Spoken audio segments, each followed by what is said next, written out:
जय श्री कृष्ण चैतन्य प्रभु नित्यानंद श्री अद्वैत गदाधर शिवासादि गौर भक्त वृंद। हरे कृष्णा कृष्ण कृष्ण हरे हरे, हरे राम राम राम हरे हरे, हरे कृष्ण। तो वैदिक साधना भक्ति के अंगों को हम चर्चा कर रहे हैं। तो कल हमने 11वां देखा, कृष्ण विमुख जन संग त्याग, है ना। जो अभक्त हैं या स्त्री संगी हैं, देवी देवता के उपासक हैं, मायावादी हैं, उनका जो संग है वो त्याग कर देना। उसमें फिर हमने डिटेल में चर्चा किया क्यों जो देवी देवताओं के उपासक हैं उनका संग क्यों नहीं करना चाहिए, या जो स्त्री संगी हैं उनका संग क्यों नहीं लेना चाहिए, उसके बारे में हमने चर्चा किया। तो आज हम देखेंगे अगले अंग। तो 12, 13 और 14 ये तीनों साथ में यहाँ पर प्रभुपाद जी ने इसको मेंशन किया है। अयोग्य शिष्य ना बनाना, है ना, ये है 12वां। अधिक मंदिर ना बनाना, ये है 13वां। और अधिक पुस्तकें ना पढ़ना, ये है 14वां, है ना। मतलब अयोग्य शिष्य बनाएंगे तो क्या होगा, वो भक्ति के विरुद्ध हो जाएगा। अधिक मंदिर बनाना मतलब वो भक्ति के अपोजिट चला जाएगा। और अधिक पुस्तकें पढ़ना वो क्या हो जाएगा, भक्ति के विपरीत हो जाएगा। तो इसको हम देखते हैं, एक एक करके देखेंगे कि अयोग्य शिष्य, है ना, कैसे भक्ति में बाधक बनते हैं, है ना। Unfit disciples, unfit followers. मंदिर, बड़े बड़े प्रोजेक्ट्स, वो कैसे भक्ति में बाधा बन जाते हैं। ये बहुत सारा ज्ञान इधर उधर से, बहुत सारी बुक्स पढ़ते रहना, वो कैसे हमारी भक्ति में ऑब्स्टेकल होते हैं। तो हिंदी में इस पेज क्रमांक 63 है। अन्य आदेश यह है कि भले ही किसी व्यक्ति के अनेक शिष्य हों, किंतु ऐसा कुछ ना किया जाए कि यदि उनमें से कोई शिष्य उसके लिए कार्य कर दे तो वह उस शिष्य का अनुग्रहित हो। इसी तरह मनुष्य ना तो नए नए मंदिर बनवाने में उत्साह दिखाए, ना ही तरह तरह की पुस्तकें पढ़ने में उत्साह दिखाए। मतलब मनुष्य केवल ऐसी पुस्तकें पढ़े जो भक्ति को आगे बढ़ाने वाली हों। व्यवहारता यदि कोई भगवत गीता, श्रीमद् भागवतम, चैतन्य महाप्रभु के उपदेश, भक्ति रसामृत सिंधु को ध्यानपूर्वक पढ़े तो उसे कृष्ण भावनामृत के विज्ञान को समझने के लिए पर्याप्त ज्ञान प्राप्त हो सकेगा। उसे अन्य पुस्तकें पढ़ने की झंझट उठाने की आवश्यकता नहीं है। ओके, तो सबसे पहले यहाँ बताया जा रहा है कि कोई गुरु हैं, शिष्यों को ग्रहण करते हैं, तो जब शिष्यों को ग्रहण करें तो इस आधार पे नहीं कि शिष्य उनको कुछ फेवर कर रहे हैं, है ना, कुछ भौतिक एक बड़ा डोनेशन दे रहे हैं, इसीलिए मैं उनको शिष्यों के रूप में स्वीकार करता हूँ। अगर उनको स्वीकार नहीं करूँगा तो वो डोनेशन नहीं देंगे, तो और कहीं दे देंगे। तो इससे अच्छा मैं उनको शिष्य के रूप में स्वीकार कर लेता हूँ। कोई मटेरियल बेनिफिट्स, है ना, कोई फेमस पर्सनैलिटी है, कोई फेमस व्यक्ति है ना, तो उसको एज ए फॉलोअर एक्सेप्ट करना, एज ए डिसाइपल एक्सेप्ट करना। क्यों? जिससे उन गुरु का भी फेम क्या हो जाएगा, बढ़ जाएगा, क्योंकि एक फेमस पर्सनैलिटी उनके साथ में जुड़ा हुआ। तो इस तरह से जब अयोग्य, वो क्या है, केवल संख्या बढ़ाना है। डिसाइपल मतलब डिसिप्लिन। जो डिसिप्लिन होने के लिए तैयार है वो डिसाइपल बन सकता है। जो डिसिप्लिन होने के लिए तैयार ही नहीं है वो डिसाइपल कैसे बनेगा। तो फॉर्मली, ऊपरी तौर से तो दीक्षा दे दिया, और ऐसा कई बार होता है कि हम बाहर देखते हैं जो बहुत सारे ढोंगी गुरु हैं, वो अपने शिष्यों को, अपने सो कॉल्ड गुरु, सो कॉल्ड शिष्यों को बहुत ही भावुकता के स्तर पर रखते हैं, है ना, सेंटिमेंटल स्तर पर रखते हैं कि शिष्यों को कहीं बुरा न लग जाए, या ऐसे हम कुछ नियम नहीं बताएंगे, है ना, ऐसा कुछ कोई डोनर है ना, और वो विवेकानंद का भी फॉलोअर है ना, रामकृष्ण का एक फॉलोअर है, और हमें पता चला कि वो तो उसका ही फॉलोअर है, और लेकिन हमारे मंदिर में वो डोनेशन देने वाला है। तो अगर कुछ चर्चा हुई कुछ निर्विशेष बात के ऊपर या यतोमत तथोपत के ऊपर, तो वो बोलेंगे हाँ हाँ भगवत गीता में बताया गया है, ये यथा माम प्रपद्यन्ते ताम सुतः भजाम्यहम्। भगवत गीता में बताया है कि अंततः तो सब मुझे ही फॉलो करते हैं, है ना, यह निर्विशेष बात। हाँ तो कहने का मतलब क्या है, वो उनके जो मटेरियल अटैचमेंट्स हैं उसको डिस्टर्ब नहीं करेंगे वो। क्यों? क्योंकि उनको कुछ भौतिक फ़ायदा मिलने वाला है। तो ये क्या होता है, बहुत वो डेंजरस है ना। उससे संख्या तो बहुत बढ़ जाएगी, फॉलोअर्स बहुत बढ़ जाएंगे, लेकिन वास्तव में वो फॉलो क्या कर रहे हैं। जब आप खुद ही फॉलो नहीं कर रहे हैं किसी को, तो दूसरे आपके क्या फॉलोअर बनेंगे। आप जब खुद किसी के शेल्टर में नहीं है तो दूसरे आपके शेल्टर में कैसे आएंगे, है ना। तो पहले हमें खुद फॉलो करना है, तब तो कोई हमको फॉलो करेगा, है ना। हम खुद फॉलो नहीं कर रहे हैं शास्त्रों को और दूसरों से डिमांड कर रहे हैं कि वो फॉलो करें, या फिर उनको भावुकता के स्तर पे हम रख रहे हैं, है ना, कि ज़्यादा उनको प्रिंसिपल ज़्यादा डिस्कस नहीं करना, है ना। नहीं तो क्या हो जाएगा, समस्या हो जाएगा। समस्या किसको हो जाएगा, शिष्य को नहीं होगा, समस्या गुरु को हो जाएगा, क्योंकि उसका फिर मंदिर कैसे चलेगा, उसका लाइवलीहुड कैसे चलेगा, है ना। तो पहला ये है। फिर अधिक मंदिर बनाना, है ना। अधिक मंदिर बनाना एक्चुअली जैसे हम प्रभुपाद जी के जीवन से देखते हैं, तो प्रभुपाद जी ने सबसे पहले क्या किया, सबसे पहले प्रभुपाद जी ने पुस्तकें लिखना चालू किया, है ना, और अपने साथ में क्या लेके गए, भागवतम साथ में लेके गए। और जब भागवतम, हरि नाम, प्रसाद, उसके प्रभाव से धीरे धीरे लोग जुड़े, तो फिर आगे चल के सेंटर्स आए, सेंटर्स के बाद फिर टेम्पल्स आए। तो हम देखते हैं कि भारत में कई ऐसे ग्रुप्स हैं, ऐसे बड़े बड़े उद्योगपति हैं जो मंदिर बनवाते हैं, लेकिन वो मंदिर में वो नहीं होती, मतलब जान नहीं होती, इसमें स्पिरिट नहीं होती। क्यों? क्योंकि क्या है, वहाँ पर भगवान की शिक्षाओं का प्रचार नहीं हो रहा है। तो टेम्पल क्या है, प्रीचिंग का एक आउटकम है। हम प्रीचिंग करेंगे, करते जाएंगे, तो जब बहुत सारे लोग जुड़ेंगे तो उनकी सेवा को फैसिलिटेट करने के लिए टेम्पल अपने आप आ जाता है। ऐसा नहीं होता कि पहले टेम्पल बनता है फिर प्रचार होता है ना। पहले टेम्पल बन गया, अभी टेम्पल को संभालने के लिए, टेम्पल को मैनेज करने के लिए लोग ही नहीं है, तो क्या करेंगे, हायर करेंगे। हायर्ड कुक होंगे, हायर्ड पुजारी होंगे, हायर्ड प्रीचर्स होंगे, हायर्ड मैनेजर होंगे। हर चीज़ क्या होगा, पेमेंट बेसिस पर रखना पड़ेगा।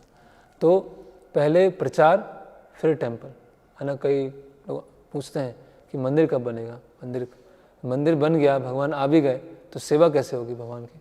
तो पहले तो जो सेवक हैं वो तैयार हो, उसके बाद फिर भगवान के जो विग्रह हैं, ये जो बड़ा टेम्पल है वो आएगा। तो इसीलिए प्रभुपाद जी ने सबसे पहले बुक्स प्रिंट कराना और बुक्स को डिस्ट्रीब्यूट करना वो प्रारंभ किया। और भक्ति सिद्धांत सरस्वती ठाकुर प्रभुपाद यहाँ लिखेंगे आगे, उन्होंने भी यही कहा कि अच्छा है कि मंदिर की जो मार्बल है वो निकाल के बेच दो और बुक्स को प्रिंट करा और उससे बुक्स को डिस्ट्रीब्यूट करो।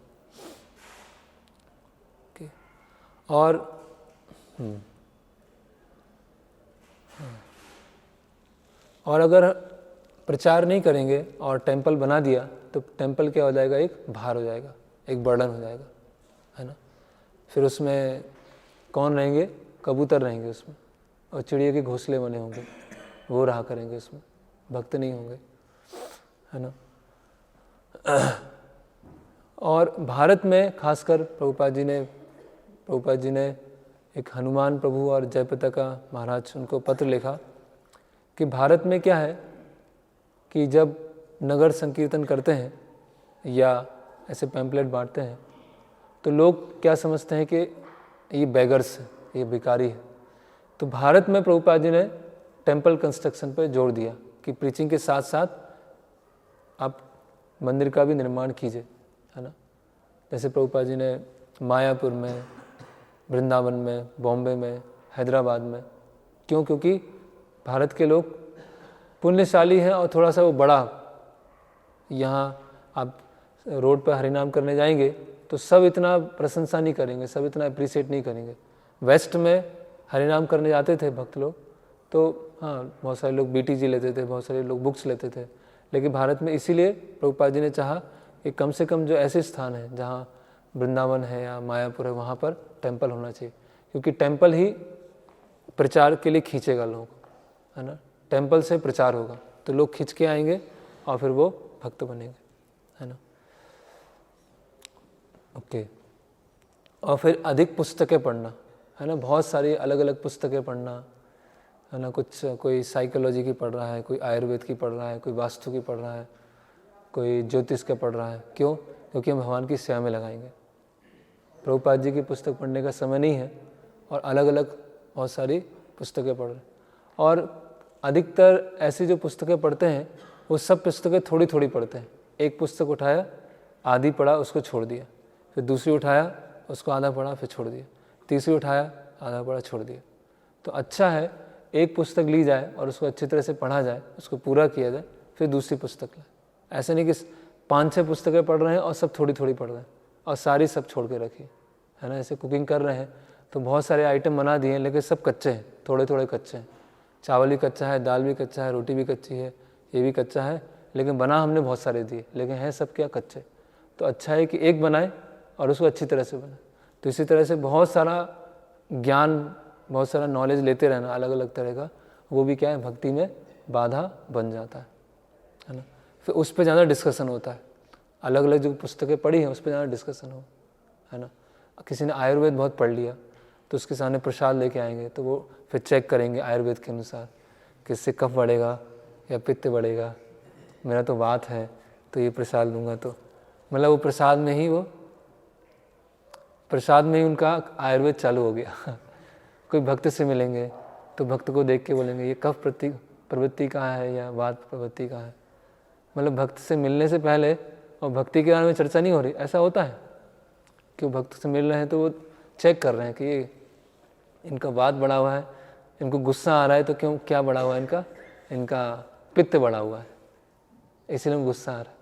वो गुस्सा इसीलिए आ रहा है कि काम ऐसा, क्रोध ऐसा, रजोगुणा समुद्भवा, उससे गुस्सा आ रहा है। कोई पित्त बढ़ा हुआ है उससे गुस्सा नहीं आ रहा। तो लोग क्या ऐसे जब इधर उधर के ज्ञान ले लेते हैं और उसे कृष्णा कॉन्शियस दृष्टिकोण नहीं देख पाते हैं तो उसमें खो जाते हैं। ओके। एक एक करके हम देखते हैं कि अधिक शिष्य बनाना, अधिक मंदिर बनाना और अधिक पुस्तकें पढ़ना। ओके।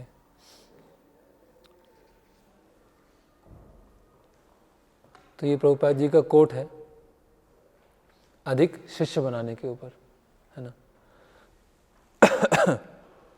अधिक शिष्य बनाना या अयोग्य शिष्य बनाना। Accepting an unlimited number of devotees or disciples is very risky for one who is not a preacher. तो बहुत सारे शिष्य, बहुत सारे जो भक्त हैं उनको स्वीकार करना बहुत ही खतरनाक हो सकता है, जो कि एक प्रचारक नहीं है। According to Sri Jiva Goswami, a preacher has to accept many disciples to expand the cult of Sri Chaitanya Mahaprabhu. अभी दुविधा क्या है कि चैतन्य महाप्रभु क्या कहा है, जा रे देखो तारे कहो कृष्ण उपदेश। प्रचार भी करना है और अधिक शिष्य भी नहीं बनाना है, तो ये थोड़ा सा क्या हो गया, कॉन्ट्राडिक्शन हो गया। ये प्रचार भी सब जगह करना, अब प्रचार करेंगे तो बहुत सारे लोग जुड़ेंगे, और जब बहुत सारे लोग जुड़ेंगे तो फिर दीक्षा के लिए तैयार होंगे, तो क्या किया जाए। This is risky because when a spiritual master accept a disciple he naturally accept the disciple's sinful activities and their reaction. तो जिन शिष्य को स्वीकार किया गया उसके जो कार्मिक रिएक्शन है, उसके पाप पुण्य है, वो गुरु स्वीकार करते हैं। तो इसीलिए जो भी शिष्य शेल्टर ले रहे हैं या जो भी दीक्षा लेते हैं तो बहुत ध्यान रखना है ना, कि अगर हमने गुरु स्वीकार किए हैं तो अगर हमने शरणागति के बाद या फिर हमने दीक्षा के बाद कोई पाप किया तो उसका जो रिएक्शन है, उसका कर्म फल है, वो किनको जाने वाला है, गुरु को जाने वाला है। इसीलिए गुरु क्या है, बहुत इसमें सावधानी रखते हैं। और कभी कभी गुरु करुणावश बहुत कोई नए हैं, सिंसियर हैं, तो उनको दीक्षा दे देते हैं, क्योंकि अभी चैतन्य महाप्रभु का आदेश है, जार हमारा क्या गुरु होए तारो ए देश, कि मेरी आज्ञा है आप गुरु बनिए और संसार का उद्धार कीजिए। तो गुरु बनना चैतन्य महाप्रभु का आदेश भी है और गुरु बनना बहुत रिस्की भी है ना। तो अगर वो बहुत शक्तिशाली नहीं है, प्रभुपाद जी लिख रहे हैं, तो वो अपने शिष्यों के पाप कर्मों को क्या है पचा नहीं पाएगा, है ना। Therefore one is generally forbidden to accept many disciples, इसीलिए है ना कि निषेध है बहुत सारे शिष्यों को स्वीकार करना, है ना। कई जैसे गुरु महाराज कई बार लेक्चर में बताते हैं कि लोग ऐसे सोचते हैं कि गुरु मतलब सब आ रहे हैं, बड़ाई कर रहे हैं, है ना, और उनको प्रशंसा कर रहे हैं, पैर धो जा रहे हैं, महाप्रसाद आ रहा है, प्रसाद टाइम पे आ रहा है। गुरु मतलब ये नहीं, ये तो होता है, ये तो बहुत एक छोटा भाग है। गुरु मतलब आपको बहुत सारे अलग अलग तरह के ब्लेम भी किए जाएंगे, शिष्य ही ब्लेम करना चालू कर देंगे, है ना। बहुत सारे शिष्य का अगर कुछ अपराध कर रहे हैं, कुछ पाप कर रहे हैं, तो उसका जो कर्म फल है वो गुरु को लेना पड़ेगा। तो गुरु मतलब बहुत बड़ी एक रिस्पॉन्सिबिलिटी है, बहुत बड़ा भार है।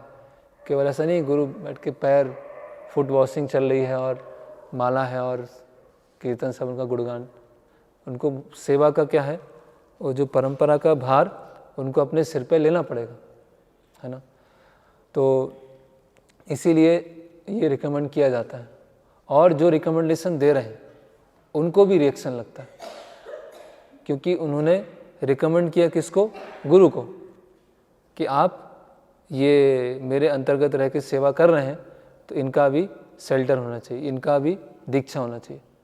तो अगर जो रिकमेंडेशन करने वाले हैं वो किसी अयोग्य व्यक्ति का शेल्टर, अयोग्य व्यक्ति का अगर दीक्षा होता है तो वो कर्म फल है, वो रिकमेंडेशन करने वाले जो भक्त हैं उनको भी जाएगा। क्यों? क्योंकि उन्होंने गुरु को ऐसी रिस्क में डाल दिया जिसकी वजह से गुरु के ऊपर पाप कर्म जा रहा है। तो जिन्होंने आगे रिकमेंड किया है, तो इसीलिए कभी कभी ऐसा होता है कि मैंने बहुत सारे मेरे प्रचार से बहुत सारे लोग भक्त जुड़े, या मेरे प्रचार से बहुत सारे भक्तों का दीक्षा हो गया, तो एक अपनी प्रसिद्धि के लिए इस तरह सा एक भावना आ जाती है। तो ये बहुत डेंजर है, क्योंकि गुरु और रिकमेंडेशन करने वाले दोनों ही उसमें क्या है, रिस्क में है। तो खासकर ये संख्या है ना, क्वांटिटी है ना, इस पे ज़्यादा ध्यान नहीं देना चाहिए, है ना। जहाँ ध्यान देना चाहिए क्वालिटी पर। क्वालिटी है तो फिर क्वांटिटी अपने आप आएगी। अगर क्वालिटी नहीं है और बहुत सारे है ना, बहुत सारे लोगों को इकट्ठा कर लिया तो उसका कोई अर्थ निकलेगा नहीं। वो क्या हो जाएंगे, खुद ही का वो क्या है, गुरु का ही समय खर्च करते रहेंगे, गुरु का ही जो है ना शक्ति और एनर्जी वो खर्च करते रहेंगे। तो ये महत्वपूर्ण है। फिर बुक्स पढ़ने के बारे में है, तो प्रभुपाद जी लिख रहे हैं कि 4 बुक पर्याप्त है, Bhagavad Gita, Bhagavatam, teachings of Lord Chaitanya और नेक्टर ऑफ डिवोशन। जब प्रभुपाद जी ने ये लिखा भक्ति रसामृत सिंधु, उस समय तो चैतन्य चरितामृत नहीं आई थी, तो इसीलिए प्रभुपाद जी ने टीचिंग्स ऑफ लॉर्ड चैतन्य लिखा। तो ये 4 पुस्तकें अपने आप में पर्याप्त हैं, भगवद गीता, भागवतम, श्री चैतन्य चरितामृत और नेक्टर ऑफ डिवोशन। उसके अलावा और कोई पुस्तकें पढ़ने की आवश्यकता नहीं है। और अन्य पुस्तकें इन पुस्तकों को सपोर्ट करती हैं। जैसे प्रभुपाद जी की अन्य जो पुस्तकें हैं, चाहे वो साइंस ऑफ सेल्फ रियलाइजेशन है या छोटी पुस्तकें हैं, वो सब क्या है, इन 4 पुस्तकों को सपोर्ट करने के लिए।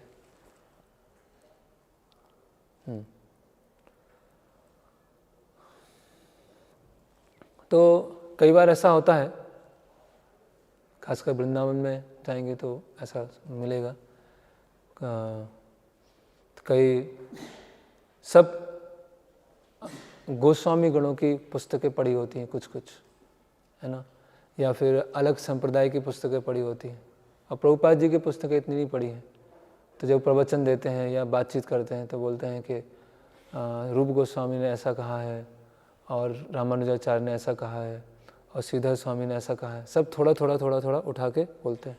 और उनका जो फोकस होता है कि लेक्चर में नया क्या बताया जाए, ऐसा नया बताया जाए जैसे कभी सुना ही नहीं हो किसी ने, है ना। ऐसा मैं ऐसा जोक मारूंगा या ऐसा पॉइंट बताऊंगा कि जिसके क्या है वो सामने वाले ने सुना ही नहीं होगा, तो सामने वाला क्या हो जाएगा, मेरा लेक्चर सुन के बहुत इम्प्रेस हो जाएगा, है ना, कि मैं इस तरह से पॉइंट बताऊंगा।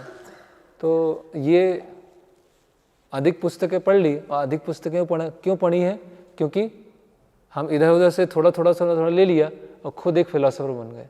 ये बाहर के समाज में होता है ना, थोड़ा यहाँ से उठाते हैं, थोड़ा यहाँ से उठाते हैं, थोड़ा यहाँ से उठाते हैं, सब जगह से उठाया और खुद एक फिलोसोफर बन जाते हैं। तो कृष्ण भावनामृत में ऐसा नहीं होना चाहिए। तो आचार्यों की पुस्तकें अगर पढ़ना है तो हमें पहले जो गुरु हैं उनसे परमिशन लेना चाहिए। प्रभुपाद जी की पुस्तकों के अलावा अगर कोई पुस्तकें हमें पढ़ना है तो पहले जो गुरु हैं उनसे हमें परमिशन, अन्यथा क्या हो जाएगा, ऐसा कई बार हुआ है हिस्ट्री में। कई ऐसे भक्त थे जो बहुत ही विद्वान थे, स्कॉलर थे, उन्होंने प्रभुपाद जी की पुस्तकों को अच्छी तरह से पढ़ा नहीं, एसिमिलेट नहीं किया और डायरेक्ट जंप मारा किस पर, जो गोस्वामी गण हैं उनकी पुस्तकों पर।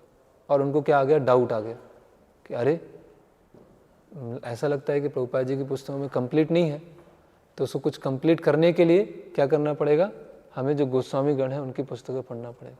और वो भक्त क्या हुए, जो सन्यासी हैं उनके प्रति ऑफेंसिव हो गए कि जो सन्यासी हैं उनको तो बहुत ही लिमिटेड ज्ञान है, हमने तो संदर्भ पढ़ लिए हैं, हमने तो चैतन्य महाप्रभु के पहले जो मध्वाचार्य संप्रदाय उनकी बुक्स पढ़ लिया, ये तो इस्कॉन में तो बस क्या है, बेसिक फिलॉसफी बताते रहते हैं, बेसिक भगवत गीता चर्चा करते रहते हैं।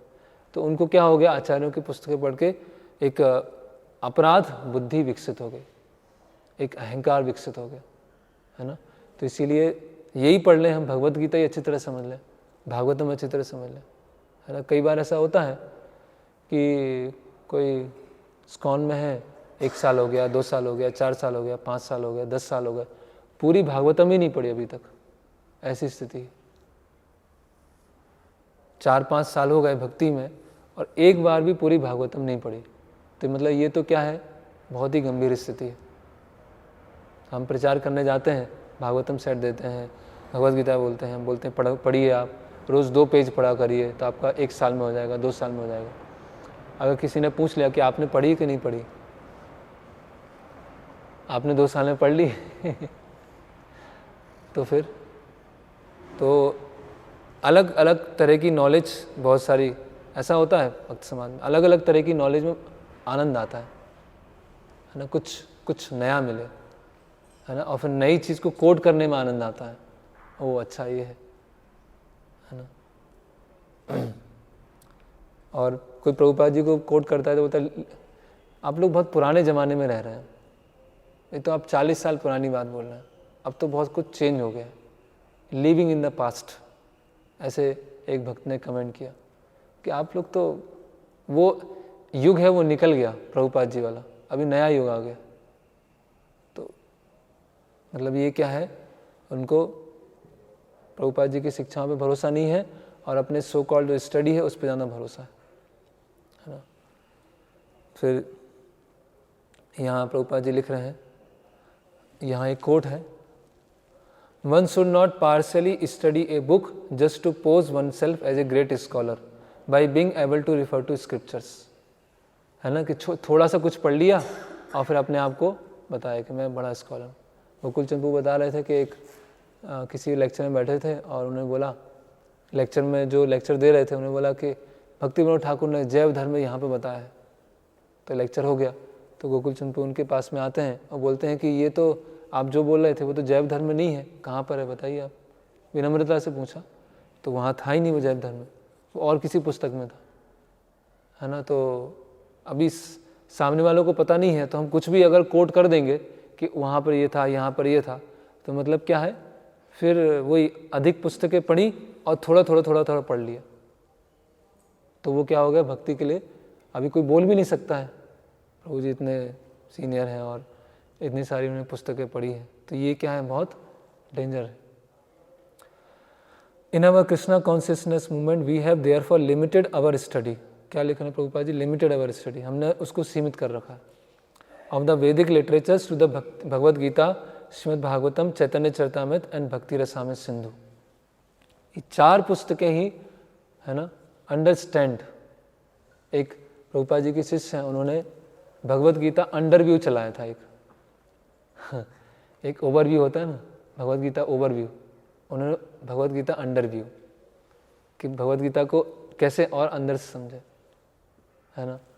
और एक प्रभुपाद जी के शिष्य हैं जयद्वैत स्वामी महाराज, तो कभी कभी वो प्रवचन देते हैं तो भगवद गीता लेते हैं, श्लोक पढ़ते हैं, अनुवाद पढ़ते हैं, तात्पर्य पढ़ते हैं और बोलते हैं एनी क्वेश्चन, बस हो गया प्रवचन। ट्रांसलेशन पढ़ा, परपट पढ़ा और कोई प्रश्न है।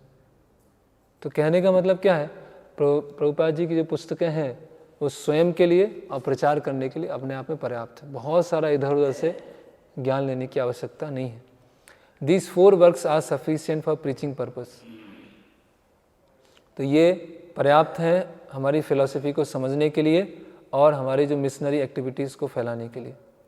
If one studies a particular book, he must do so thoroughly, that is the principle। तो एक पुस्तक उठाएं, उसको अच्छी तरह पढ़ें, उसको पूरी तरह से पढ़ें। थोड़ा उठाया और इंटरेस्ट चला गया, फिर दूसरा उठाया, दूसरा इंटरेस्ट चला गया, ऐसा ना करें। By thoroughly studying a limited number of books, one can understand the philosophy, है ना। फिर हम देखते हैं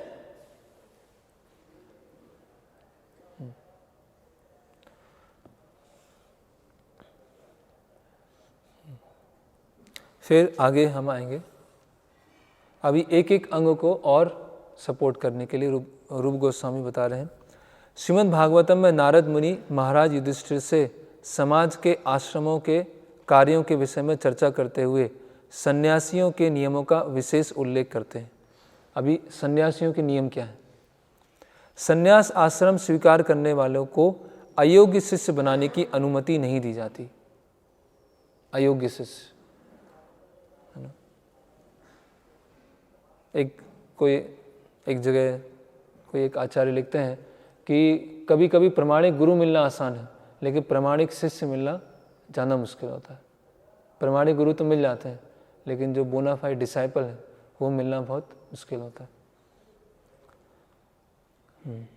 सन्यासी को चाहिए कि सर्वप्रथम वह जांच करे कि इच्छुक शिष्य कृष्ण भावनामृत को सच्चे हृदय से अपना रहा है अथवा नहीं। यदि नहीं तो उसे शिष्य नहीं बनाना चाहिए। किंतु चैतन्य महाप्रभु अहेतुकी रूप से इतने कृपालु थे कि उन्होंने समस्त प्रमाणिक गुरुओं को सलाह दी कि वे कृष्ण भावनामृत के विषय में सर्वत्र प्रवचन करें। अतएव चैतन्य महाप्रभु की परंपरा में सारे सन्यासी भी कृष्ण भावनामृत पर सर्वत्र प्रवचन कर सकते हैं, और यदि कोई सचमुच शिष्य बनने के लिए उद्यत है तो सन्यासी उसे अपना शिष्य बना सकते हैं।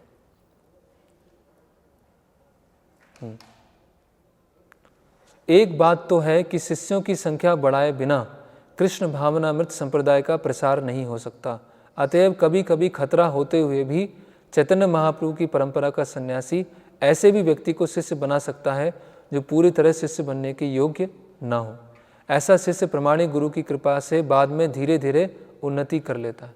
तो कभी कभी रिस्क भी लेनी पड़ती है कि पूरी तरह से वो शिष्य बनने के योग्य नहीं है, लेकिन फिर भी देखते हैं कि अभी समय के साथ वो धीरे धीरे ठीक हो जाएगा। ऐसा शिष्य किंतु यदि कोई व्यक्ति प्रतिष्ठा या मिथ्या सम्मान की दृष्टि से शिष्यों की संख्या बढ़ाता है तो वह कृष्ण भावनामृत के पद से निश्चय ही च्युत हो जाएगा। तो अगर वो मिथ्या सम्मान प्राप्त करने के लिए या प्रतिष्ठा के लिए शिष्यों की संख्या बढ़ाता है तो उसका पतन हो जाएगा। और हम बाहर देखते हैं यही चल रहा है। लोगों को धोखा खाने वाले चाहिए तो धोखा देने वाले बैठे हुए। लोगों को सस्ती चीज़ चाहिए तो सस्ते देने वाले लोग बैठे हुए। अभी आप सोना लेने जाएंगे तो सोना का मूल्य चुकाना पड़ेगा। आप कुछ डायमंड लेने जाएंगे तो उसका मूल्य चुकाना पड़ेगा। आपको प्लास्टिक का डायमंड चाहिए या चाइनीज़ डायमंड चाहिए तो वो भी बाज़ार में मिल जाएगा। उसको आपको इतनी इतना नहीं चुकाना पड़ेगा। तो ऐसे बहुत सारे गुरु मिल जाएंगे, है ना। वो पता है कि कलयुग में ऐसे बहुत सारे गुरु हैं जो आपका धन छीनने में बहुत एक्सपर्ट है, लेकिन ऐसे गुरु बहुत कम है जो आपके अनर्थ खत्म करने में एक्सपर्ट हो। तो जेब खाली करने में तो बहुत सारे ऐसे गुरु मिल जाएंगे। ओके,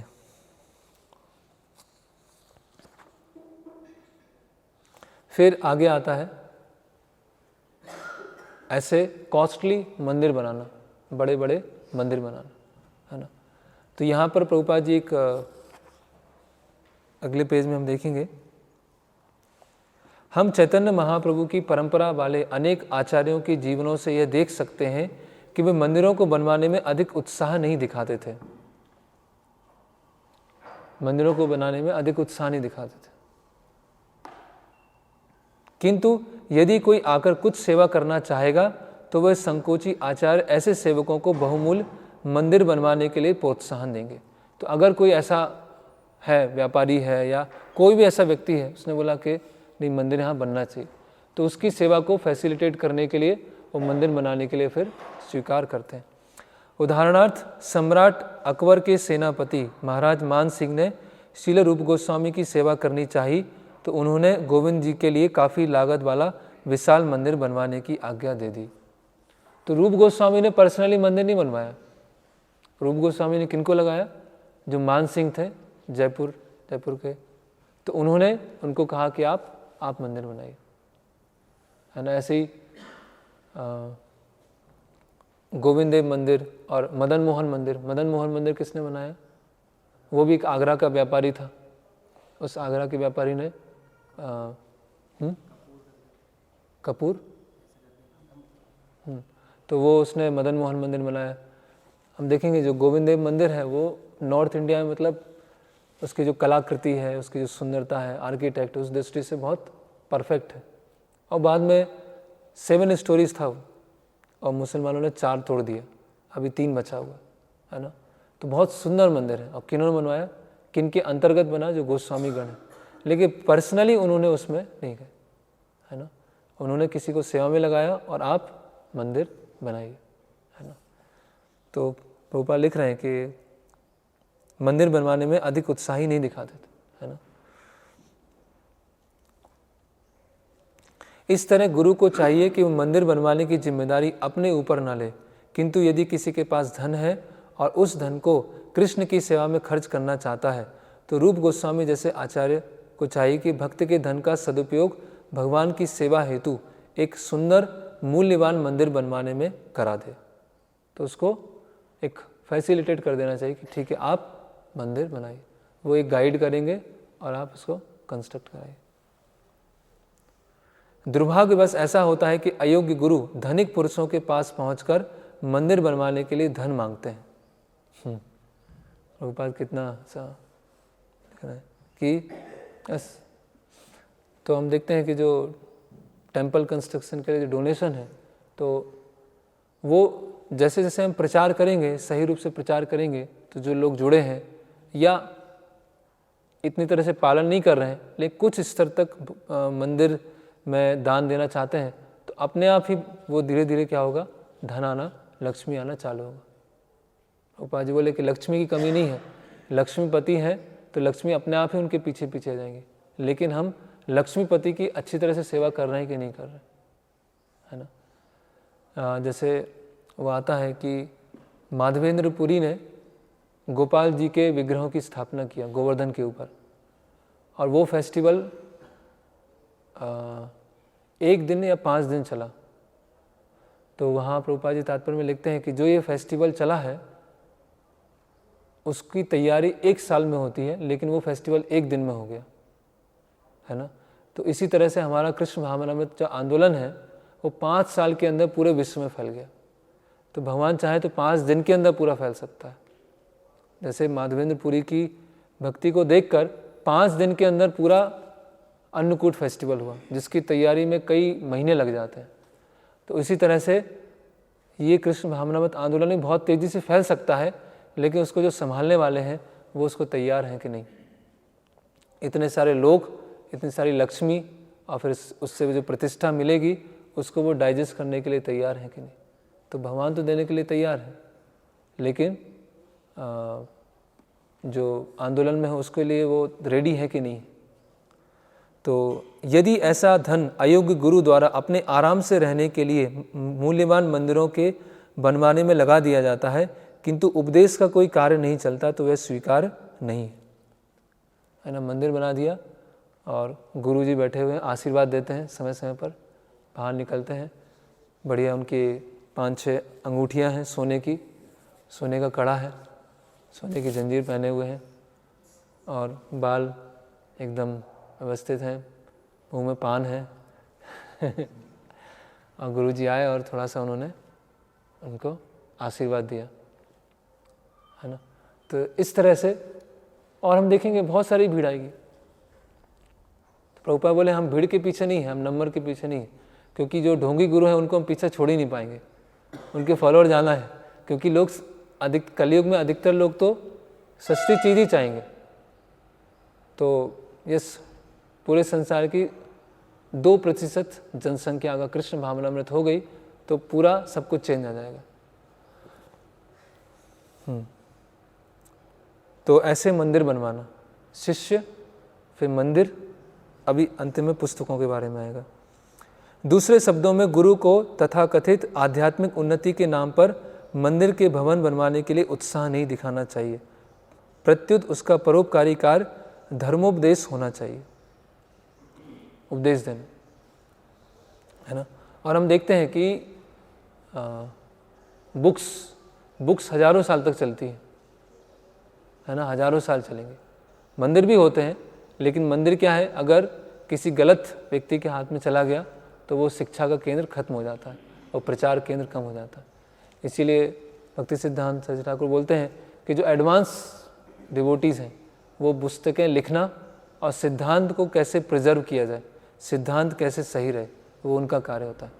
और जो प्रगत भक्त नहीं है वो अधिक से अधिक शिष्य बनाना, अधिक से अधिक फॉलोअर्स बनाना और अधिक से अधिक मंदिर बनाना, उसमें वो जुटे होते हैं। इसका मतलब ये नहीं कि एडवांस भक्त भी, उनके भी बहुत सारे फॉलोअर्स हो सकते हैं, जो एडवांस भक्त हैं उनके भी बहुत सारे मंदिर हो सकते हैं, लेकिन फोकस क्या है, सिद्धांत को प्रिजर्व करके रखना, सिद्धांत को इधर उधर डेविएट ना हो, उसके लिए प्रयास करें। इस संबंध में श्रील भक्ति सिद्धांत सरस्वती गोस्वामी महाराज ने संस्तुति की है कि गुरु को चाहिए कि वे पुस्तकें प्रकाशित करे, बुक्स लिखे और उसका प्रचार। यदि किसी के पास धन है तो उसे चाहिए कि उस धन को कीमती मंदिर बनाने के बजाय कृष्ण भावनामृत आंदोलन के प्रसार हेतु विभिन्न भाषाओं में प्रमाणिक पुस्तकें प्रकाशित करने में लगाए, है ना।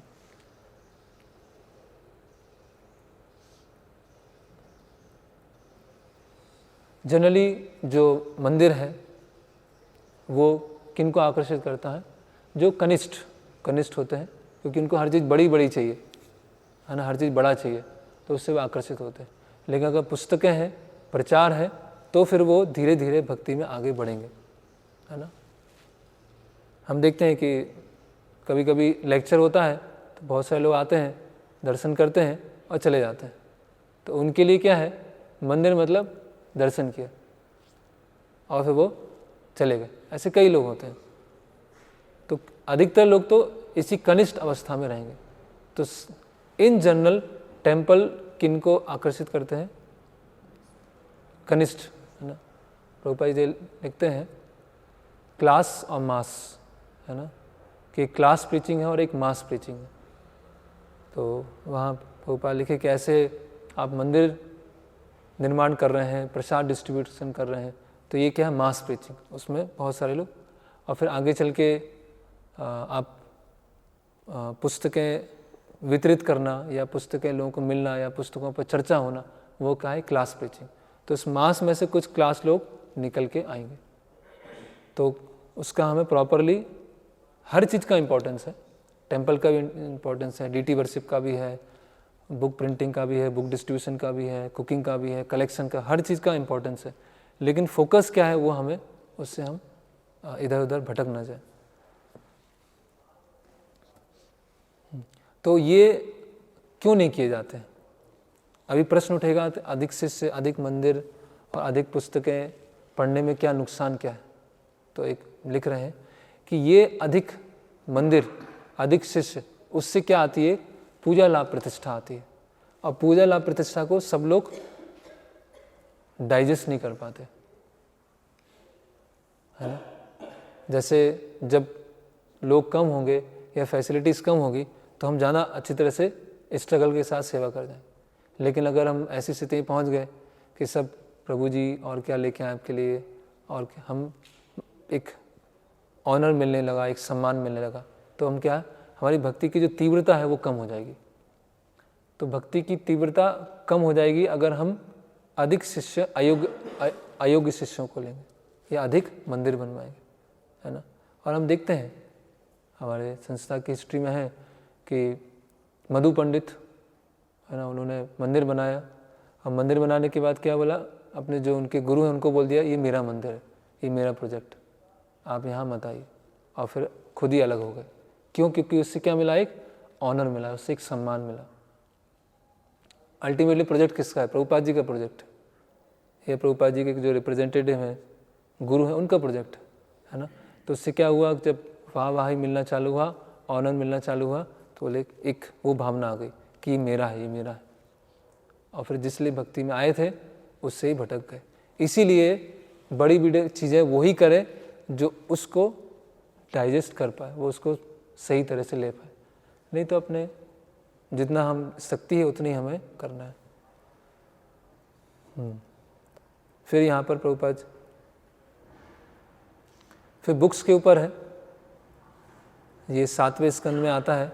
एक सन्यासी को बहुत सारे शिष्य बनाना, बहुत सारी पुस्तकें पढ़ना या जीविकोपार्जन के लिए लेक्चर देना, ये नहीं करना चाहिए, है ना। और हम देखते हैं महाराज की जो बुक्स हैं वो डिस्ट्रीब्यूट होती हैं, उससे लक्ष्मी आता है। तो महाराज ऐसे लक्ष्मी रखते नहीं अपने पास पर्सनली, कभी फार्म कम्युनिटी के लिए दे दिया, कभी टेम्पल कंस्ट्रक्शन के लिए दे दिया। तो एक बार गोकुल चंद प्रभु बता रहे थे कि महाराज ने बहुत बड़ा डोनेशन दिया सेलम मंदिर के लिए। तो गोकुल चंद प्रभु ने पूछा कि आप डोनेशन दे रहे हैं तो अगली बुक्स की प्रिंटिंग कैसे होगा, उसके लिए कुछ लक्ष्मी होना चाहिए। तो महाराज ने बोला वो कृष्ण भेजेंगे, अधिक लक्ष्मी अपने पास रखेंगे तो पैसा मतलब कलयुग का वास। परीक्षित महाराज ने दिया था ना गोल्ड, जहाँ गोल्ड है वहाँ पे कलयुग, तो जहाँ पैसा रहेगा वहाँ पे क्या होगा? कलयुग का वास।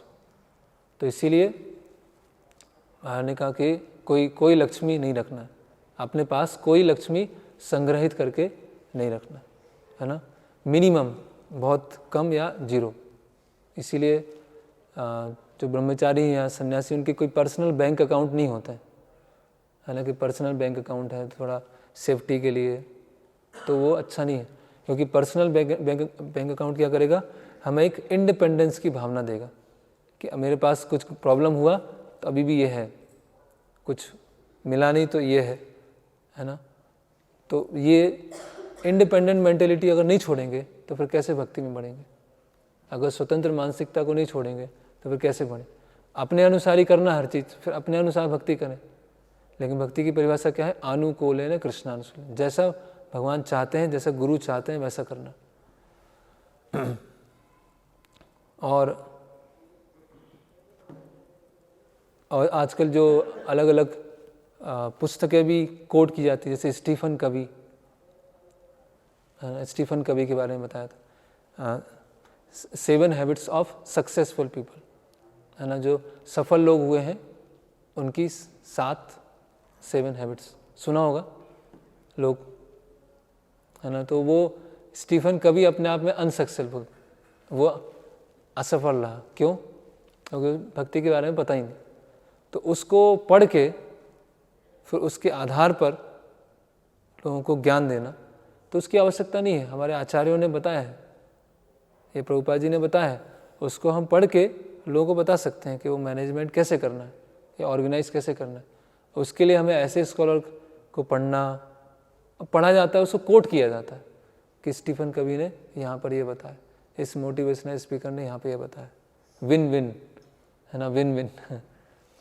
और भौतिक जगत में क्या है? सब कुछ लूज लूज, विन विन नहीं है।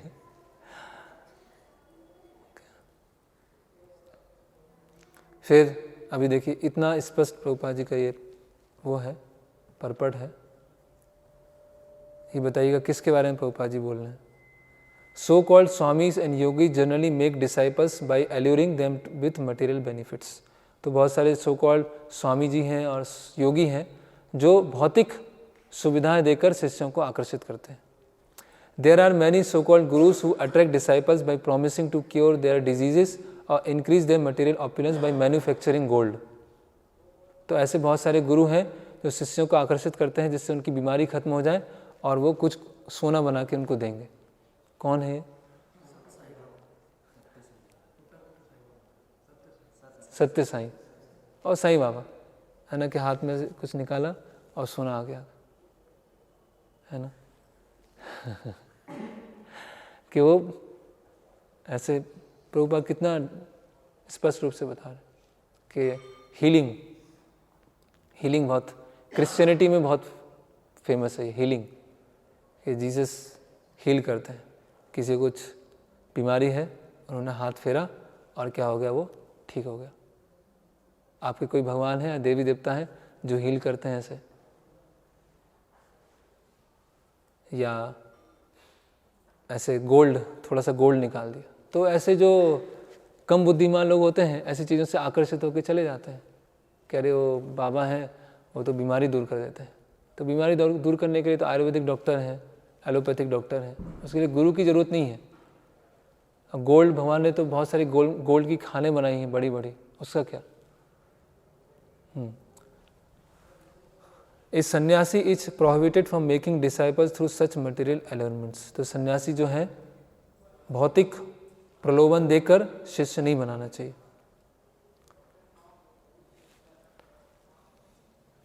फिर यहाँ बता रहे हैं temples and monasteries should be constructed for preaching of the spiritual consciousness, not to provide free hotels. अभी ये जो मंदिर है वो किसके लिए है? प्रचार केंद्र है, कोई फ्री होटल नहीं है, है ना। प्रभुपाद बोले कि मंदिर किसके लिए? लेजी और क्रेजी लोगों के लिए नहीं है, जो आलसी हैं और जो पागल हैं, इन दो कैटेगरी के लोगों के लिए मंदिर नहीं है। कितनी बार प्रभुपाद बोलेंगे, देखिए, not to provide free hotels for persons who are use for neither for material और स्पिरिचुअल पर्पसेस। ना कि वो न तो भौतिक जीवन के लिए ना आध्यात्मिक के लिए, कोई यूजफुल नहीं है। Temples and monasteries should be strictly off limits to worthless clubs of crazy man.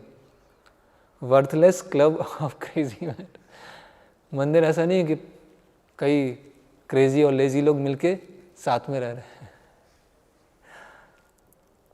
फिर प्रभुपाद लिख रहे हैं कि हम सबको वेलकम करते हैं, सब आइए मंदिर में रहिए, लेकिन ये पालन करना पड़ेगा। In Krishna consciousness movement we welcome everyone, जो 4 नियमों को पालन करते हैं। In the temples monasteries gathering of unnecessary rejected lazy fellows should be strictly disallowed. तो प्रभुपाद क्यों लिख रहे हैं बार बार फ्री होटल्स, लेजी, क्रेजी? क्योंकि उसमें बहुत सारे हिप्पी थे। प्रभुपाद जब ये परपट लिख रहे हैं तो परपट में कभी कभी ऐसी चीज़ आती है जो उस समय चल रही थी। तो ये हिप्पी लोग, कुछ लोग, बहुत सारे लोग चेंज हो गए, कई लोग आए और क्या मंदिर को क्या समझ लिया, एक फ्री होटल साइड में समझ लिया, है ना। तो उनके लिए नहीं है। फिर the first business of a sannyasi is to feed people, poor people. ये है फर्स्ट बिजनेस ऑफ ए सन्यासी, टू प्रीच कृष्णा कॉन्शियसनेस।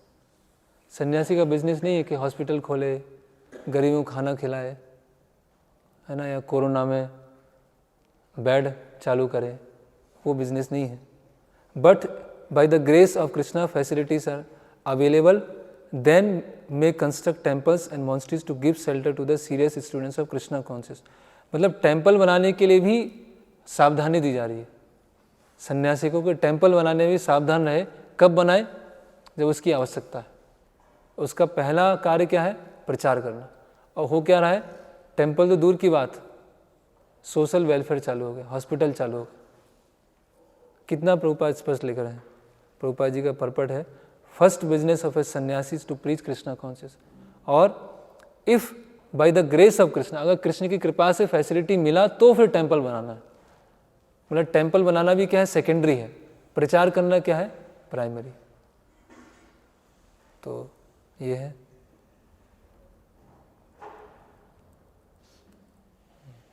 फिर ये लिटरेचर के बारे में डिस्कस कर लिया, तद वायसम तीर्थम। फिर इसमें आता है कि कभी कभी लोग ऐसा बोलते हैं कि हम मायावादी को प्रचार करने जा रहे हैं, तो थोड़ा मायावाद हमें भी पता होना चाहिए। तो पहले हम मायावाद की पुस्तकों को पढ़ेंगे। एक बार थे, एक प्रभुपाद जी के कोई शिष्य थे, वो कई मायावादी उसमें जा रहे थे, थोड़ा मायावादी की पुस्तक पढ़ लेते हैं। तो प्रभुपाद जी के पास जाते हैं, बोलते प्रभुपाद जी मायावाद तो समझ में नहीं आ रहा है। तो प्रभुपाद बोले बहुत अच्छा है, समझ में नहीं आ रहा समझ में आ गया तो प्रॉब्लम हो जाएगी। तो हमें मायावाद के अलग से पढ़ने की जरूरत नहीं है कि पहले हम शंकराचार्य का भाष्य पढ़ेंगे, फिर प्रभुपाद जी के परपट पढ़ेंगे, है ना, तो फिर हम मायावादी को प्रभुपाद जी की पुस्तकें पढ़ने से, अभी हम देखते हैं कि प्रभुपाद जी की जो मॉर्निंग वॉक है, तो प्रभुपाद जी साइंटिस्ट को वैसे ही उड़ा देते हैं। अभी ऐसा नहीं कि प्रभुपाद जी ने साइंस बहुत डिटेल में जाके पढ़ी है, उनका जो जड़ से जो प्रॉब्लम है वो पता है। कि जैसे प्रभुपाद जी ने बोला कि कोई साइंटिस्ट क्लेम कर सकता है कि वो चिकन बना सके, है ना। दो चीज़ें प्रभुपाद जी ने चले कि जड़ चीज़ों से जीवन बनाना और अपनी लेबोरेटरी में चिकन पैदा करना, जिसमें आप कोई भी चीज़ उपयोग नहीं करोगे। तो प्रभुपाद जी को रूट जो वैज्ञानिक है उनका जड़ पता है कि कहाँ वो मिस्टेक कर रहे हैं, है ना। तो उसके लिए मैं बहुत अधिक, अगर कोई साइंटिफिक कोई ऐसा कॉन्फ्रेंस चल रहा है उसमें हमें जाके बताना है तो ठीक है, हमने पढ़ लिया, लेकिन डे टू डे लाइफ में मायावाद का खंडन करना है, साइंस का खंडन करना है, तो प्रभुपाद जी की पुस्तकें पढ़ के ही वो हो जाएगा। उसके लिए हमें बहुत ज़्यादा अलग अलग चीज़ें पढ़ने की आवश्यकता नहीं है। जैसे वो आयुर्वेद है, वास्तु है, या अलग अलग चीज़ें, तो वो बहुत ही स्पेसिफिक होना चाहिए, कोई स्पेसिफिक पर्पस के लिए। फिर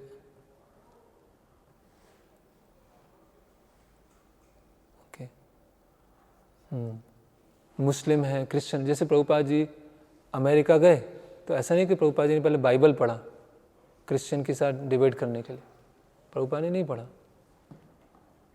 कहीं प्रभुपाद लीलामृत है, प्रभुपाद जी के ऐसे जीवन में नहीं आता है कि बाइबल पढ़ा उसके बाद फिर क्रिश्चियन से मीटिंग किया, क्योंकि और हम देखते हैं वो एक पुस्तक है मोह और संशय से परे, तो उसमें तो जो प्रभुपाद जी के शिष्य बहुत सारी फिलॉसफीज डिस्कस कर रहे हैं, अलग अलग फिलोसोफर्स हैं।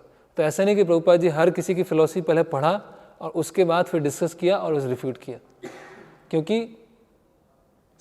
एसेंस पता है, शास्त्र में क्या दिया वो पता है, तो जब वो फिलॉसफी डिस्कस की जाएगी तो उसका जो वीक पॉइंट है वो समझ में आ जाएगा। तो नहीं कि पहले हम वो पढ़ेंगे और उसके बाद फिर चालू कर, तो ये सब हमें नहीं करना चाहिए। और जब इसमें ये बताया है कि जब हम किसी को बताएं तो हमें आर्ग्यूमेंटेटिव एटीट्यूड नहीं होना चाहिए, आर्ग्यूमेंट वाला एटीट्यूड नहीं होना चाहिए। जैसे मान लीजिए कोई मायावादी है, कोई ऐसा है, तो ऐसा नहीं कि just for the sake of argument उससे हम आर्ग्यूमेंट कर रहे हैं, उसको बताने के लिए हम कुछ समझा रहे हैं। नहीं तो क्या होता है, बस हम सही है, जो मैं बोल रहा हूँ वो सही है, अभी उसको समझ में आया नहीं आया, उसका हमने मुंह को बंद करा दिया। बस ऐसा बोला मैंने, ऐसा बोला, एक ऐसे 2-3 श्लोक कोट कर दिए और चुपचाप हो गया, लेकिन उसने स्वीकार थोड़ी किया, उसने स्वीकार नहीं किया, हमने तो उसको बंद करवा दिया, लेकिन उसने स्वीकार नहीं किया। तो प्रचारक को आर्ग्यूमेंटेटिव एटीट्यूड में नहीं होना चाहिए, यहाँ पे लिख रहे हैं।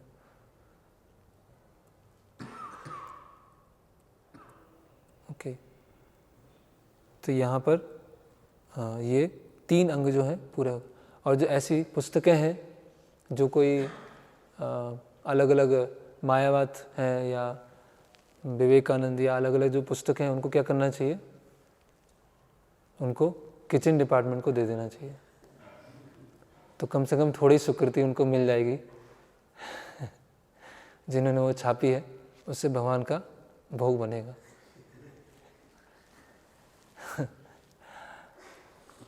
ओके, फिर अगला अंग डिस्कस करते हैं।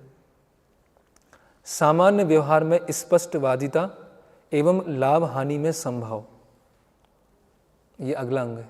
कौन सा आ गया ये? 15वां। व्यवहारेपि अकार्पण्यम, ये है 15वां अंग। सामान्य व्यवहार में क्या होना चाहिए? स्पष्टवादिता, स्पष्ट।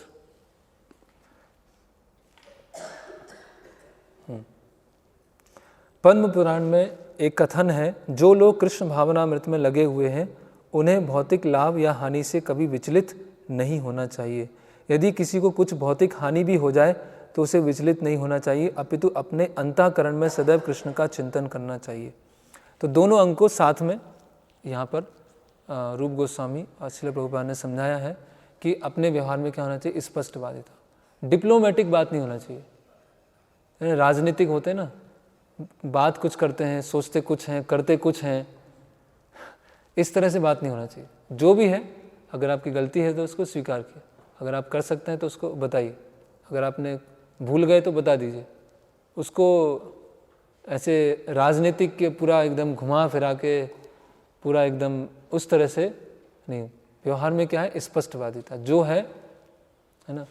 जैसे कभी कभी होता है, कोई डिवोटीज के पास जाते हैं, किसी भक्त ने बोला, कुछ शिकायत किया, कंप्लेन किया, और उनके पास में गए कि प्रभु ये ऐसी कंप्लेन आई है और इस तरह से नहीं करना। किसने बोला? वो पहले ये नहीं पूछेंगे कि कंप्लेन जो आई है वो सही है, गलत है, मुझे कुछ सुधार करना है। पहले प्रश्न क्या आता है? किसने बोला ये, उसको बताओ पहले। उसकी मैं 10 गलती निकालूंगा। उसने मेरी एक गलती निकाली ना, मैं उसकी 10 गलती निकालूँ। तो उसमें क्या है? वो यस, जो चीज़ हमें बताई गई, हमारी गलती बताई, अभी उसने एक्स ने बताई है, वाई ने बताई, जेड ने बताई है, अगर हमारी गलती है तो उसको स्वीकार करना है ना। स्ट्रेट फॉरवर्ड इन डीलिंग्स, इसमें इंग्लिश में ये है, straight forwardness in ordinary dealings. सामान्य व्यवहार में क्या होना चाहिए? स्ट्रेट फॉरवर्ड रहना चाहिए। उसमें बहुत कॉम्प्लेक्स थिंकिंग नहीं होना चाहिए, है ना। बहुत कि किसी को समझाने में 1 घंटा चला गया छोटे से पॉइंट को, उसको ही जा रहा है। क्यों? क्योंकि वो अलग अलग चीज़ से डिफेंड कर रहा है। वो अलग, हमें डिफेंड करने की आदत होती है ना, कि मैं सही कैसे हूँ, उस चीज़ को कैसे डिफेंड किया जाए। ये एक बद्ध जीव की क्या है? आदत है कि मैं सही हूँ, दूसरा गलत हो सकता है ना, और मैं गलत हूँ तो बाकी चीज़ों को सपोर्ट किसी तरह से अलग अलग तरह से सपोर्ट करते हैं। जैसे हम देखते हैं रामायण में कि भगवान राम जब बाली को मारते हैं तो बाली ये नहीं पूछता है कि मुझे मारा क्यों। सबसे पहले क्या करता है वो? आप गलत है और मैं सही हूँ, आप गलत है, आपने ऐसा किया।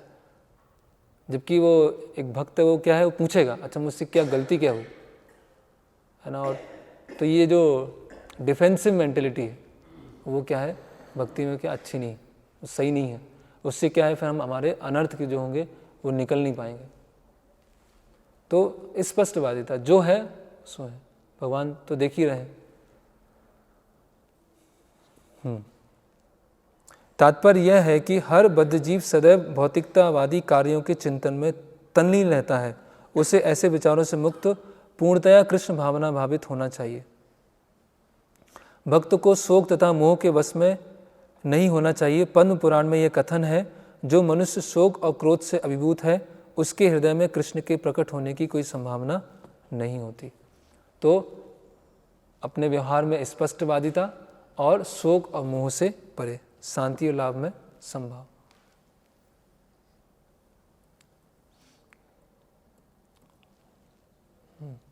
कुछ कोट्स हैं इसमें।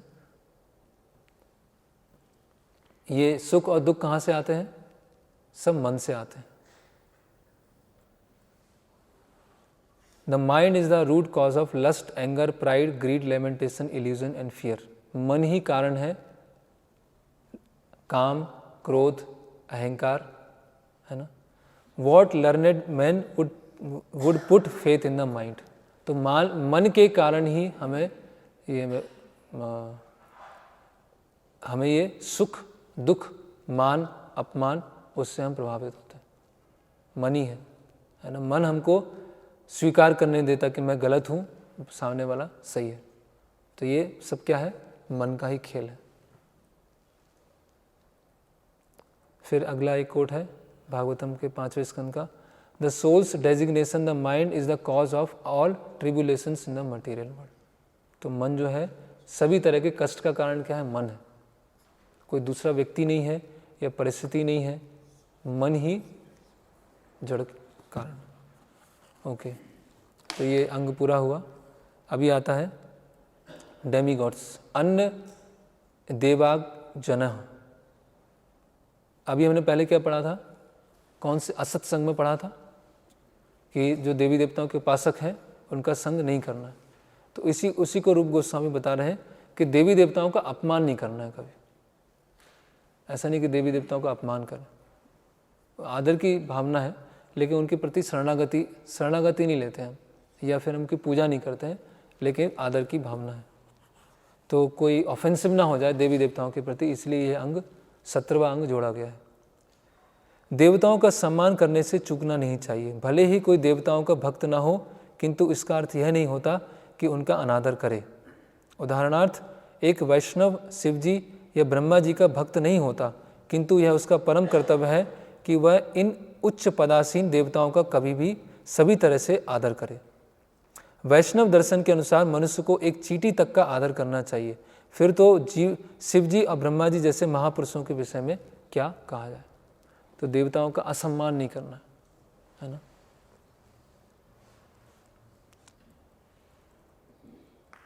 तो ये पद्म पुराण का श्लोक है, दास भूतो हरेर एव नानस चैव कदाचन। जो जीव है केवल किसका दास है, केवल विष्णु का दास। दास भूतो हरेर एव नानस चैव कदाचन, और विष्णु के अलावा किसी का वो दास या भक्त नहीं हो सकता, है ना। और कुंती महारानी को क्या बताया गया, सती, महान सती थी। क्यों? क्योंकि उन्होंने कृष्ण के अलावा और किसी की शरण नहीं लिया, अन्य देवी देवता किसी की शरण लिया, क्यों? केवल किसका शरण लिया है, केवल कृष्ण का। तो ये बताया गया है। Kunti is describe here in sati chaste due to her unalloyed devotion to Lord Shri Krishna. Her mind will now be expressed in the following prayers for Lord Krishna. फिर ये अच्छा बताया गया है, A chaste devotee of Lord does not look to others, namely any other living being or demigod, even for the deliverance from danger. That was all along the characteristic of whole family of the Pandavas. They need nothing except Krishna. तो ये सती मतलब केवल कृष्ण के अलावा और कुछ नहीं जानते, कृष्ण की शरणागति के अलावा और किसी पर निर्भर नहीं, ना कोई जीव ना कोई देवी देवता। अब जब हम कृष्ण की बात करते हैं तो उसमें गुरु अपने आप ही शामिल है, वैष्णव अपने आप शामिल है। ओके, ये हो गया। लास्ट में है इस अध्याय का, किसी भी जीव को पीड़ा ना पहुंचाना, not giving pain to any living entity. किसी को भी पीड़ा नहीं पहुंचाना, ये बहुत महत्वपूर्ण है। यह महाभारत का कथन है, जो व्यक्ति किसी भी जीव को नहीं सताता या उसके मन को पीड़ा नहीं पहुंचाता, जो सबों के साथ स्नेही पितृवत आचरण करता है और जिसका हृदय अति विशुद्ध रहता है, वह निश्चित रूप से शीघ्र ही भगवान का कृपा भाजन बनता है ना। किसी को ऐसे पीड़ा, तो प्रभुपाद जी यहाँ पर एनिमल स्लॉटर का उदाहरण देंगे। तो साधारण डीलिंग में भी हमें एक दूसरे के प्रति बहुत ही सेंसिटिव होना चाहिए, बहुत संवेदनशील होना चाहिए। ऐसा नहीं कि हमारी वजह से किसी को तकलीफ है। ऐसे मान लीजिए कोई बीमार है और जहाँ बीमार है वहीं जाके हम जप करना चालू कर दिए, हरे कृष्णा कृष्ण कृष्ण हरे, हरे राम राम। तो बीमार है, सोने का प्रयास कर रहे हैं, वहीं हम जप कर रहे हैं, तो वो क्या दिखाता है, वो एक असंवेदनशील चीज़ कहलाती है।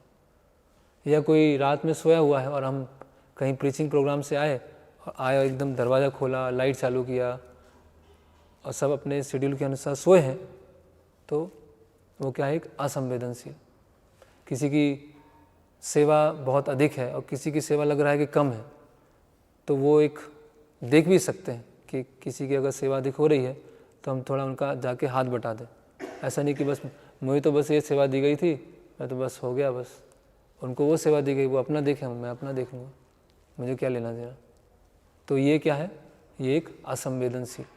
तो यहाँ है किसी भी जीव को पीड़ा ना पहुँचाना, है ना। तो ये हमें साधारण इसमें होता है कि व्यक्ति क्या करता है, मेरा मेरा मेरा मेरा, मुझे क्या मिल रहा है, मेरे लिए क्या फ़ायदा है। तो उसमें क्या है, फिर हम दूसरे लोगों को नेगलेक्ट करना चालू कर देते हैं। और ये सब क्या होती है, बहुत छोटी छोटी चीज़ होती है। एक महाराज का लेक्चर था, उसमें महाराज बता रहे थे कि कोई भक्त बीमार थे, 8 से 10 दिन हो गया बीमार है, और किसी ने उनसे पूछा ही नहीं कि आपको कुछ पानी चाहिए, कुछ प्रसाद चाहिए, कुछ मेडिसिन चाहिए।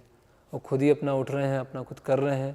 तो उनको ऐसा लग रहा है पता नहीं कोई है चारों तरफ है कि नहीं कोई है। तो मतलब क्या हो गया, बस हमें अपनी सेवा करना है, अपनी साधना करना है, बाकी मुझे किसी से लेना देना नहीं, क्योंकि मेरा क्या होगा, उसमें टाइम खर्च होगा, उसमें मेरा टाइम वेस्ट हो जाएगा। इसीलिए मैं जाता नहीं, ऐसे बात नहीं करता या उनकी सेवा में पूछता नहीं, क्योंकि मेरा टाइम वेस्ट हो जाएगा। मतलब भक्तों की सेवा करना टाइम वेस्ट लग रहा है, वैष्णव सेवा करना क्या हो गया, वो टाइम वेस्ट हो गया। मतलब हमारी जो मानसिकता है वो बहुत एक कनिष्ठ अधिकारी के स्तर पर हो गई। तो किसी भी जीव को, इसमें जीव लिखा है, भक्त तो बहुत ऊपर की बात है, किसी भी जीव को पीड़ा नहीं पहुंचाना। कभी कभी तथाकथित सभ्य समाज में पशुओं के प्रति क्रूरता के विरुद्ध आंदोलन किया जाता है, किंतु साथ ही साथ सुव्यवस्थित कसाई घरों को सदा चलाया जाता है। तो प्रभुपाद जी अभी जो सो कॉल्ड सिविलाइजेशन है उसको एक्सपोज कर रहे हैं कि पशुओं का संरक्षण हो, है ना। कोई एक ऐड आया था कि दिवाली पे पटाखे नहीं चलाओ, क्यों, क्योंकि मेरा जो घर का कुत्ता है वो डर जाता है। ऐसे कितने सारे गली के कुत्ते होंगे, जब पटाखे चले जाएंगे तो वो डर जाएंगे, इसीलिए इस दिवाली पर कोई पटाखे नहीं चलना चाहिए। और वही लोग क्या करते हैं, फिर चिकन खाते हैं, गाय खाते हैं, और कुत्ते भी खाएंगे वो। तो ऊपर से ऐसी संस्था, जैसे एक संस्था है, क्या है वो, पिटा क्या है वो, फुल फॉर्म क्या है,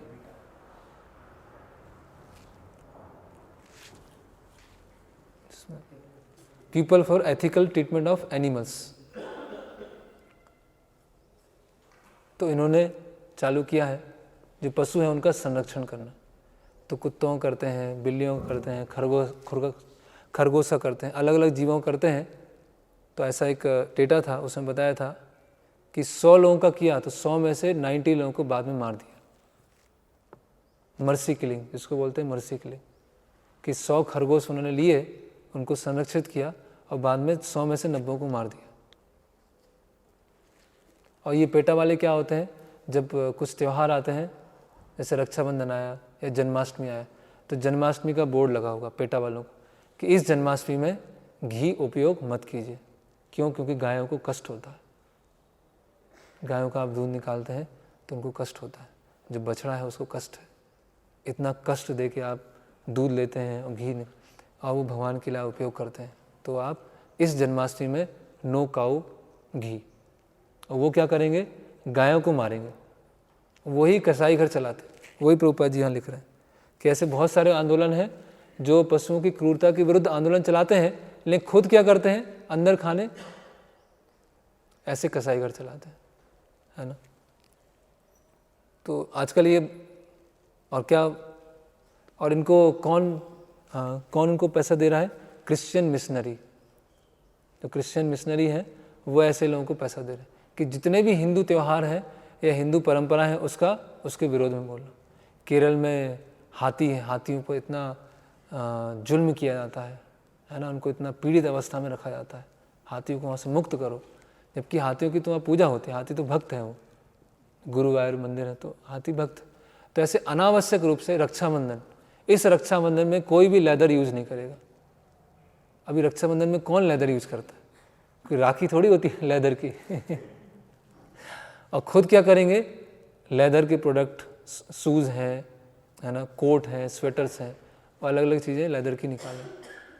तो ये क्या है, ऐसे और ये क्या कर रही हैं, अंदर जाके, जैसे इसमें बताया था, जो पेटा का जो फाउंडर है ये है पॉप जॉन फ्रांसिस। वो सबसे बड़ा क्या है, मीट ईटर है। उसका जो फाउंडर है वो मीट ईटर है। और कोई एक बॉलीवुड एक्ट्रेस थी, उसने दिवाली का ऐड निकाला था ये कि मेरे पशु क्या डर जाते हैं पटाखे से, इसीलिए ये पटाखे नहीं चलना चाहिए। और खुद का कुछ दिनों के बाद ऐड क्या आया कि एक वो रखा हुआ है, छोटा सा होता है ना सूअर, टर्की पूरा गरम किया हुआ और सामने रखा हुआ है और वो खा रही। तो ये इस तरह से लोग क्या है, डिप्लोमेटिक इनका नेचर होता है कि बड़े बड़े आंदोलन दिखाएंगे लेकिन व्यक्तिगत जीवन में वो मीट ईटर होते हैं। ऐसे एक बुद्धिज़्म के ऐसे कोई समकालीन कोई गुरु थे, तो शांति पर उन्होंने लेक्चर दिया। उनको नोबेल प्राइज़ मिला है किसके ऊपर, पीस में। और उनकी जो बर्थडे पार्टी हुई उसमें क्या था, गाय का मांस, सबको गाय का मांस देगा। और उनका सबसे फेवरेट क्या है, गाय का मांस। वो क्या होता है, सबसे टेस्टी है। और नोबेल प्राइज़ किस में मिला है, पीस में मिला है। तो ये सब क्या है, इसलिए प्रभुपाद जी लिख रहे हैं, कभी कभी तथाकथित सभ्य समाज में पशुओं के प्रति क्रूरता के विरुद्ध आंदोलन किया जाता है, किंतु साथ ही साथ सुव्यवस्थित कसाई गणों को सदा चलाया जाता है। वैष्णव ऐसा नहीं होता। वैष्णव ना तो कभी पशुवध का समर्थन कर सकता है, ना ही किसी जीव को पीड़ा पहुंचा सकता है। तो यहाँ पर अलग अलग कोट्स हैं गायों का और बैल का महिमा के बारे में, कि गाय कैसे एक माँ के समान है, बैल क्या है, एक पिता के समान है। और गाय का जो दूध होता है वो एक उससे हमारे मस्तिष्क के तंतु विकसित होते हैं। और गाय को मारना मतलब सबसे बड़ा महापाप। गाय को किसी ने मारा तो गाय के शरीर पर जितने बाल होंगे उतने वर्ष या उतने जन्म उसको नरक में रहना पड़ेगा, अगर गाय की कोई हत्या करता है। ओके, तो और बाकी तो हमने डिस्कस किया है। तो ये चैप्टर 7 जो है वो पूरा हो गया। अभी चैप्टर 8 पर हम कल डिस्कस करेंगे, सेवा और नाम अपराध। 19 है सेवा नाम अपराधनम वर्जनम, सेवा और नाम अपराध से कैसे निकलना है। हरे कृष्णा। किसी कोई प्रश्न है, जिज्ञासा? क्या अयोग्य शिष्य नहीं बनाना?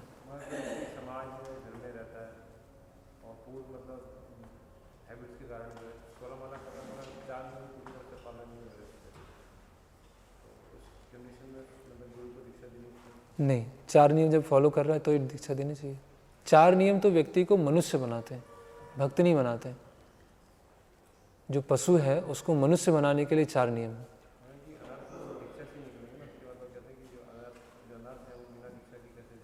ये तो बेसिक चीज़ है, ये तो बेसिक रिक्वायरमेंट है दीक्षा के लिए।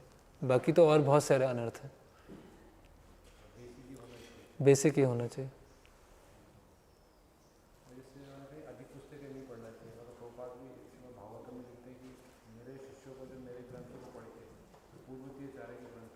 तो वो अगर कोई सेवा की आवश्यकता है तो प्रभुपाद अपने तात्पर्य में लिखते हैं कि आप अलग अलग गोस्वामी गणों की पुस्तकें पढ़ें या दूसरी पुस्तकें पढ़ें, लेकिन उसकी हमें आवश्यकता है कि नहीं है पहले गुरु से पूछें। जब वो सैंक्शन करें तो हम पढ़ें, अगर उन्होंने सैंक्शन नहीं किया तो पढ़ने की जरूरत नहीं है।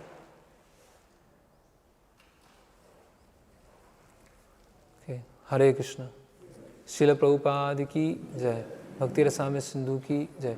श्रील रूप गोस्वामी प्रभुपाद की जय।